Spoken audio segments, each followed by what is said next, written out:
If I hadn't gone to the bank that day, I probably would have died without ever knowing that my only son had already started planning to drain everything I had left for my old age. My name is Marcus. I'm 80 years old, and I live in an old wooden house in South Carolina. 4 years ago, my wife passed away from pancreatic cancer. Ever since then, the only thing that kept me going was my son, Darius. But what I never expected was that the gift he gave me on my 80th birthday would turn out to be a complete betrayal. That evening, I sat alone on the porch while the warm wind made the old wooden boards creak beneath me. I looked down at my rough, swollen hands shaped by decades of construction work. I never had much education, and I never made a fortune. But I always believed that as long as my family stayed together, every hardship was worth it, especially for Darius. When he was younger, I worked 2 jobs just to put him through college. In the summer, I carried steel beams under brutal heat. In the winter, I poured concrete in freezing rain. One time, a steel cable tore through the skin on my shoulder and soaked my undershirt with blood. But I kept working because I wanted my son to have a better life than I did. So when he called me this February and said he wanted to take me to Florida for my 80th birthday, I nearly cried right there on the phone. Dad, you've worked hard your whole life. This time, let me take care of everything. You don't have to worry about a thing. Just enjoy yourself. After I hung up, I sat alone in my kitchen for a long time. The house was so quiet that all I could hear was the hum of the refrigerator. Since Evelyn passed away, I hadn't felt truly remembered by anyone in a very long time. I prepared carefully for that birthday. I bought myself a brand new dark blue suit. It was the first time in years that I had spent money on myself without guilt. I even got a haircut and polished my old leather shoes until they shined. I felt like a young man getting ready for his first date again.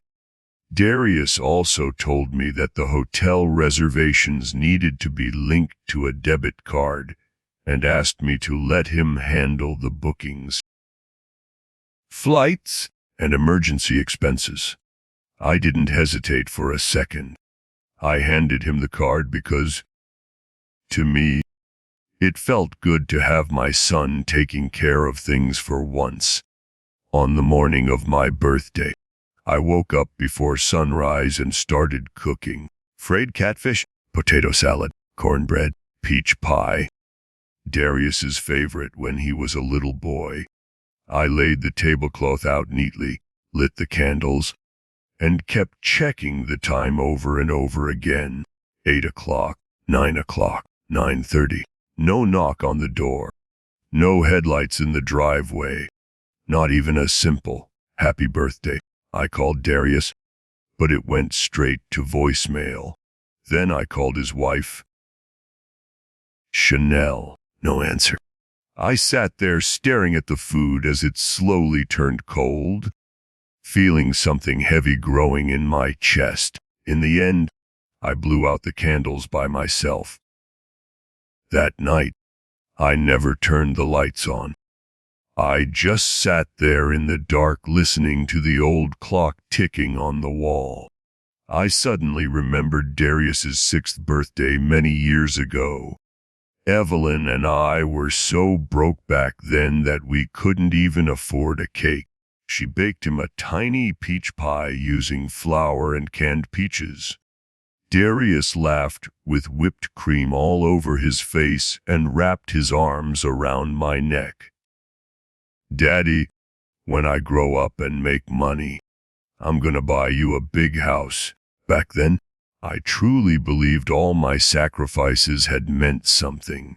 The next morning, My neighbor Shanice knocked on my door.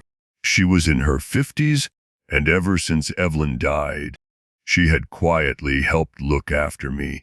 Sometimes she brought me soup. Sometimes she helped with the yard or picked up my medication.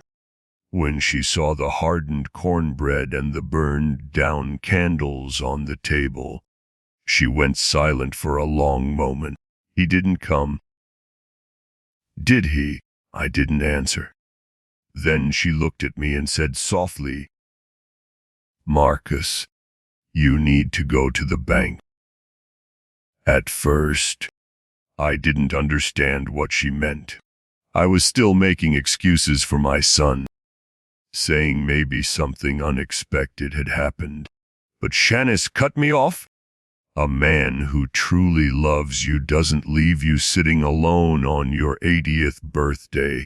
That Monday morning, I put on a clean shirt and drove to the bank. Gloria, the senior teller, had known me and Evelyn for years. The moment she looked at my account history, her expression changed. "Mr. Wayne, do you recognize these transactions?" She turned the monitor toward me. The moment I saw the screen, my ears started ringing. A luxury beachfront resort in Miami, high-end jewelry purchases, expensive restaurants, and multiple large transfers. The receiving account name read Darius Wayne. The total amount was $19,000. For a second, I couldn't breathe. That money was everything Evelyn and I had saved over a lifetime. It came from years of carrying concrete, repairing roofs, lifting steel, and destroying my body just to survive. And even then, my first instinct was still to defend my son. Maybe he was just borrowing it. He wouldn't really do this to me. Gloria stayed quiet. Then Mr. Beaumont, the elder protection advisor, sat down beside me and spoke gently. "Mr. Wayne, when a man takes nearly $20,000 from his father and doesn't even show up on his birthday, that's not confusion. That's a choice." I lowered my head and couldn't say a word. "Bae, the hardest part isn't being cheated. It's realizing that the person you spent your whole life loving no longer sees you as family." Later, with help from Shanice and the bank staff, I froze the account, changed all the permissions, and contacted a lawyer to rewrite my will. The young attorney, Ms. Tate, looked at me carefully and asked, "Are you certain this is what you want to do?" I stared out the office window for a long time before answering. I can't leave everything my wife and I built to someone waiting for me to fall apart. In the end, I donated the house, the life insurance money, and most of what I had left to the church Evelyn and I had attended for decades. And strangely enough, after I signed the papers, I felt lighter. That Thursday evening, I carried my old wicker chair back onto the porch. The air smelled like freshly cut grass, and the street lights slowly flickered on one by one. That was when my phone started vibrating nonstop. Darius. One missed call, then another, then 5 more. Finally, a text message appeared. "Dade, what's going on? My card got declined at the gas station. Did something happen with the bank? Call them." I stared at that message for a long time. No happy birthday. No how are you. No. The only thing he cared about was the fact that he could no longer spend my money. And in that moment, something inside me finally woke up. A lot of elderly people are terrified of being alone. So even when their children hurt them, they keep holding on because they believe that if they keep forgiving enough, loving enough, sacrificing enough. Maybe one day their children will come back to them, but some people never do. Some people only keep taking from you while secretly wishing you were already gone. I slowly turned my phone face down on the small table beside me and never called him back. The wind moved gently through the porch screens, and the old wooden boards kept creaking beneath my feet. I closed my eyes and suddenly remembered the summer nights when Evelyn was still alive. We used to sit together on this same porch for hours.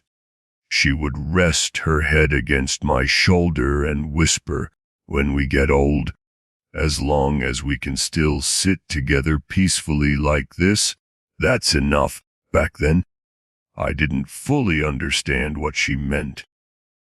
Now I do. Real dignity in old age doesn't come from your children. It comes from learning that even if nobody protects you anymore, you can still protect yourself. I'm 80 years old. I've lost my wife. I've been betrayed by my own son. I've sat alone in darkness wondering whether my entire life meant anything at all. But now, sitting in this old wicker chair, I can finally say something to myself with peace in my heart. Marcus, you did the best you could. The rest of my life belongs to me now.